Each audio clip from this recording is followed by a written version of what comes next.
নমস্কার, আমি অনিতা। আমার স্টোরি উইথ অনিতা চ্যানেলে আপনাদের সবাইকে অনেক স্বাগত। আজ শোনাবো বিভূতিভূষণ বন্দ্যোপাধ্যায়ের লেখা পথের পাঁচালীর একবিংশ পরিচ্ছেদ। চলুন শুরু করি। কথাটা সর্বজয়া ঘাটে গিয়া পাড়ার মেয়েদের মুখে শুনিল। আজ কয়েকদিন হইতে নীরেনের সঙ্গে অন্নদা রায়ের, বিশেষ করিয়া তাহার ছেলে গোকুলের মনান্তর চলিতেছিল। কাল দুপুরবেলা নাকি খুব ঝগড়া ও চেঁচামেচি বাধে। ফলে কাল রাতেই নীরেন জিনিসপত্র লইয়া এইখান হইতে চলিয়া গিয়াছে। অন্নদা রায়ের প্রতিবেশী যজ্ঞেশ্বর দিগ্রির স্ত্রী হরিমতি বলিতেছিলেন, সত্যি মিথ্যে জানি নে, কদিন থেকে তো নানা রকম কথা শুনতে পাচ্ছি। আমি বাবু বিশ্বাস করি নে, বউটা তেমন নয়। আবার নাকি শুনলাম নীরেন লুকিয়ে টাকা দিয়েছে। বউ নাকি টাকা কোথায় পাঠিয়েছিল। নীরেনের হাতের লেখা রসিদ ফিরে এসে গোকুলের হাতে পড়েছে। এই সব। যাক বাপু, সেসব পরের কুচ্ছ শুনে কি হবে। নীরেন শুনলাম বলেছে, আপনারা সকলে মিলে একজনের ওপর অত্যাচার করতে পারেন, তাতে দোষ হয় না। আপনারা যা ভাবেন ভাবুন, বউ ঠাকুরন একবার হুকুম করুন, আমি ওকে এই দণ্ডে আমার হারানো মায়ের মতো মাথায় করে নিয়ে যাব। তারপর আপনারা যা করবার করবেন। তারপর খুব হইচই খানিকক্ষণ হলো। সন্ধ্যের আগেই সে গয়লাপাড়া থেকে একখানা গাড়ি ডেকে আনলে, জিনিসপত্র নিয়ে চলে গেলে। সর্বজয়া কথাটি শুনিয়া বড় দমিয়া গেল। ইতিমধ্যে স্বামীকে দিয়া অন্নদা রায়কে নীরেনের পিতার নিকট এ বিবাহ সম্বন্ধে পত্র লিখিতে অনুরোধ করিয়াছে। নীরেনকে আরও 2 বার বাড়িতে নিমন্ত্রণ করিয়াছিল। ছেলেটিকে তাহার অত্যন্ত পছন্দ হইয়াছে। হরিহর তাহাকে অনেকবার বুঝাইয়াছে, নীরেনের পিতা বড় লোক, তাহাদের ঘরে তিনি কি আর পুত্রের বিবাহ দিবেন। জয়া কিন্তু আশা ছাড়ে নাই। তাহার মনের মধ্যে কোথায় যেন সাহস পাইয়াছে। এ বিবাহের যোগাযোগ যেন দুরাশা নয়, ইহা ঘটিবে। হরিহর মনে মনে বিশ্বাস না করিলেও স্ত্রীর অনুরোধে অন্নদা রায়কে কয়েকবার তাগিদ দিয়াছিল বটে, কিন্তু এখন যে বড় বিপদ ঘটিল। ইতিমধ্যে একদিন পথে দুর্গার সঙ্গে গোকুলের বউয়ের দেখা হইল। সে চুপি চুপি দুর্গাকে অনেক কথা বলিল।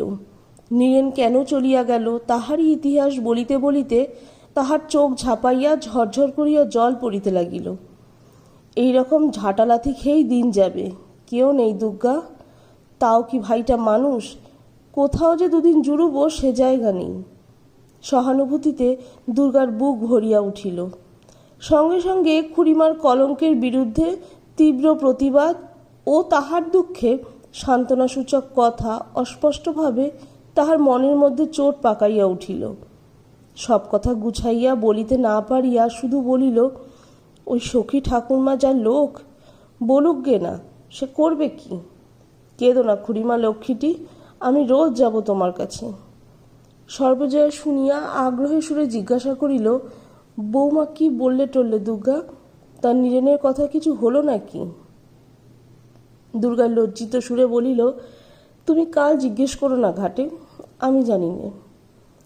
অপু আরেকবার জিজ্ঞাসা করিল, খুড়িমার কাছে কি শুনলি? মাস্টারমশাই আর আসবেন না? দুর্গা ধমক দিয়া কহিল, তা আমি কি জানি, যা। পড়ন্ত রোদে ছায়াভরা পথটি কেমন যেন মন কেমন করা। সে তার ভাইয়ের জন্য, এইরকম তাহার হয়। কতবার হইয়াছে। বেশিক্ষণ ধরিয়া যদি সে বাড়ি না থাকে, কি ভাইকে না দেখে, ভাইয়ের রাশি রাশি কাল্পনিক দুঃখের কথা মনে হইয়া মনের মধ্যে কেমন করে।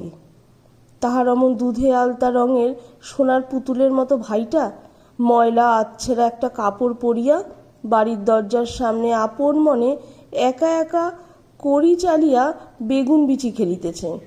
তাহার কাছে পয়সা চায় এটা ওটা কিনিতে, সে দিতে পারে না। ভারী কষ্ট হয় মনে। দিন কয়েক পরে ভুবন মুখুজ্জের বাড়ি রানুর দিদির বিবাহ শেষ হইয়া গিয়াছে বটে, কিন্তু এখনও কুটুম্বিনীরা সকলে যান নাই। ছেলে মেয়েও অনেক। একটি ছোট্ট মেয়ের সঙ্গে দুর্গার বেশ আলাপ হইয়াছে। তাহার নাম টুনি। তাহার বাপও আসিয়াছিলেন। আজ দুপুরের পর স্ত্রী ও কন্যাকে কিছুদিনের জন্য এখানে রাখিয়া কর্মস্থানে গিয়াছেন। ঘণ্টাখানেক পরে সেজ ঠাকুরন এঘরে কি কাজ করিতেছিলেন, টুনির মায়ের গলা তাহার কানে গেল। সেজ ঠাকুরন দালানে আসিয়া বলিলেন, কি রে হাসি, কি? টুনির মা উত্তেজিতভাবে ও ব্যস্তভাবে বিছানাপত্র বালিশের তলা হাতড়াইতেছে, উকি মারিতেছে, তোষও কুলটাইয়া ফেলিয়াছে। বলিল, এই একটু আগে আমার সেই সোনার সিঁদুরের কৌটোটা এই বিছানার পাশে এইখানটায় রেখেছি। খোকা দোলায় চেঁচিয়ে উঠল। উনি বাড়ি থেকে এলেন, আর তুলতে মনে নেই। কোথায় গেল আর তো পাচ্ছি নে। সেজ ঠাকুরন বলিলেন, ও মা, সে কি, হাতে করে নিয়ে যাসনি তো? না দিদিমা, এইখানে রেখে গেলুম, বেশ মনে আছে, ঠিক এইখানে। সকলে মিলিয়া খানিকক্ষণ চারিদিকে খোঁজাখুঁজি করা হইল, কৌটার সন্ধান নাই। সেজ ঠাকুরন জিজ্ঞাসা করিয়া জানিলেন, দালানে প্রথমটা এবারই ছেলে মেয়ে ছিল। তারপর খাবার খাওয়ার ডাক পড়িলে ছেলেমেয়েরা সব খাবার খাইতে যায়। তখন বাহিরের লোকের মধ্যে ছিল দুর্গা। সেজ ঠাকুরনের ছোট মেয়ে টেপি চুপি চুপি বলিল, আমরা যে খাবার খেতে গেলাম, দুর্গাদি তখন দেখি খিড়কির দৌড় দিয়ে বেরিয়ে যাচ্ছে, এইমাত্র আবার এসেছে। সেজ ঠাকুরন চুপি চুপি কি পরামর্শ করিলেন। পরে রুক্ষ সুরে দুর্গাকে বলিলেন, কৌটো দিয়ে দে দুর্গা, কোথায় রেখেছিস বল, বার কর এক্ষুনি বলছি। দুর্গার মুখ শুকাইয়া এতটুকু হইয়া গিয়াছিল। সেজ ঠাকুরনের ভাবভঙ্গিতে তাহার জীব যেন মুখের মধ্যে জড়াইয়া গেল। অস্পষ্টভাবে কি বলিল ভালো বোঝা গেল না। টুনির মা এতক্ষণ কোনো কথা বলে নাই। একজন ভদ্রঘরের মেয়েকে সকলে মিলিয়া চোর বলিয়া ধরাতে সে একটু অবাক হইয়া গিয়াছিল। বিশেষত দুর্গাকে সে কয়েকদিন এখানে দেখিতেছে, দেখিতে বেশ চেহারা বলিয়া দুর্গাকে পছন্দ করে। সে চুরি করিবে, ইহা কি সম্ভব? সে বলিল, ও নেয়নি বোধ হয় শেষদি। ও কেন? সেজ ঠাকুরন বলিলেন, তুমি চুপ করে থাকো না, তুমি আর কি জানো, নিয়েছে কি না নিয়েছে আমি ভালো করে জানি। একজন বলিলেন, তা নিয়ে থাকিস বের করে দে, নয়তো কোথায় আছে বল, আপদ চুকে গেল। দিয়ে দে লক্ষ্মীটি, কেন মিথ্যে? দুর্গা যেন কেমন হইয়া গিয়াছিল, তাহার পা ঠকঠক করিয়া কাঁপিতেছিল। সে দেওয়ালে ঠেস দিয়া দাঁড়াইয়া বলিল, আমি তো জানি না কাকিমা, আমি তো। সেজ ঠাকুরন বলিলেন, বললেই আমি শুনব? ঠিক ও নিয়েছে, ওর ভাব দেখে আমি বুঝতে পেরেছি। আচ্ছা, ভালো কথায় বলছি, কোথায় রেখেছিস দিয়ে দে, জিনিস দিয়ে দাও তো কিচ্ছু বলবো না, আমার জিনিস পেলেই হলো। পূর্বোক্ত কুটুম্বিনী বলিলেন, ভদ্রলোকের মেয়ে চুরি করে কোথাও শুনিনি তো কখনো, এই পাড়াতেই বাড়ি নাকি? সেজ ঠাকুরন বলিলেন, তুমি ভালো কথার কেউ নও, দেখবে তুমি মজাটা একবার। তুমি আমার বাড়ির জিনিস নিয়ে হজম করতে গিয়েছ, এ কি যাতা পেয়েছ বুঝি? তোমায় আমি আজ। পরে তিনি দুর্গার হাতখানা ধরিয়া হিড়হিড় করিয়া টানিয়া তাহাকে দালানের ঠিক মাঝখানে আনিয়া বলিলেন, দুর্গা বল, এখনো কোথায় রেখেছিস? বলবি নে?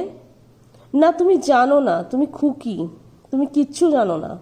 শিগগিরি বল, নইলে দাঁতের পাটি একেবারে সব ভেঙে গুঁড়ো করে ফেলবো এক্ষুনি। বল শিগগিরি, এখনো বলছি। টুনির মা হাত ধরিতে আগাইয়া আসিতেছিলেন।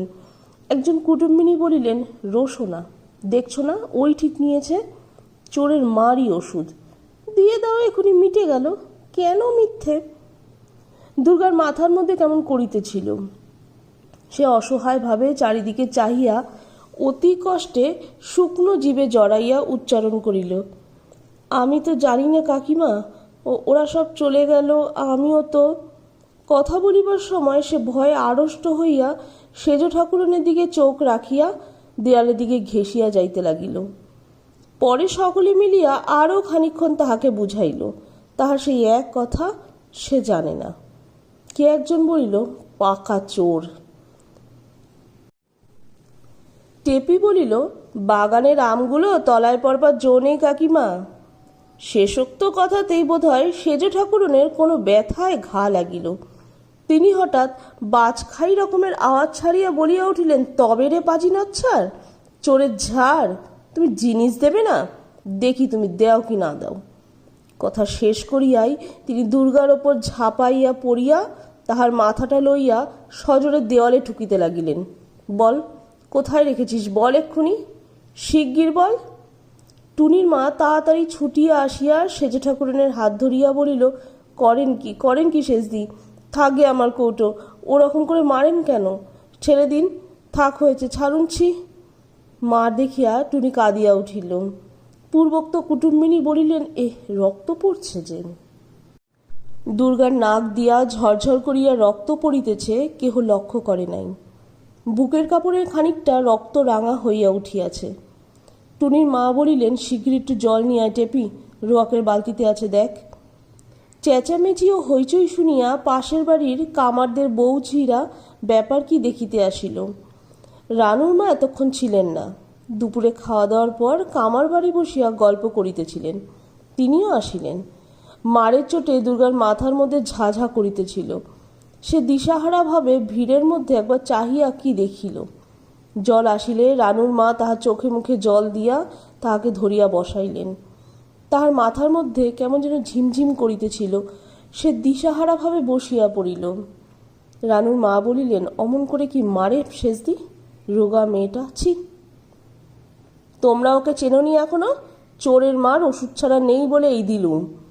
মারের এখনো হয়েছে কি? না পাওয়া গেলে ছাড়বো নাকি? হরিরায় আমায় যেন শুলে ফাঁসি দেয় এরপর।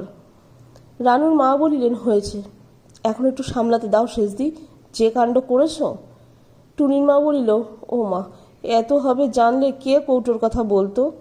চাইনি আমার কৌটো, ওকে ছেড়ে দাও সেজদি। সেজ ঠাকুরন এত সহজে ছাড়িতেন কিনা বলা যায় না, কিন্তু জনমত তাহার বিরুদ্ধে রায় দিতে লাগিল। কাজেই তিনি আসামিকে ছাড়িয়া দিতে বাধ্য হইলেন। রানুর মা তাহাকে ধরিয়া ওদিকে দরজা খুলিয়া খিড়কির উঠানে বাহির করিয়া দিলেন। বলিলেন, খুব ক্ষণে আজ বাড়ি থেকে বেরিয়েছিলি, যা হোক, যা, আস্তে আস্তে যা। টেপি, খিড়কিটা ভালো করে খুলে দে। দুর্গা দিশাহারা ভাবে খিড়কি দিয়া বাহির হইয়া গেল। ছেলে মেয়ে ও যাহারা উপস্থিত ছিল সকলে চাহিয়া দেখিতে লাগিল। একজন বলিল, তবুও তো স্বীকার করলে না, কিরকম দেখেছ একবার? চোখ দিয়ে এক ফোঁটা জল পড়ল না?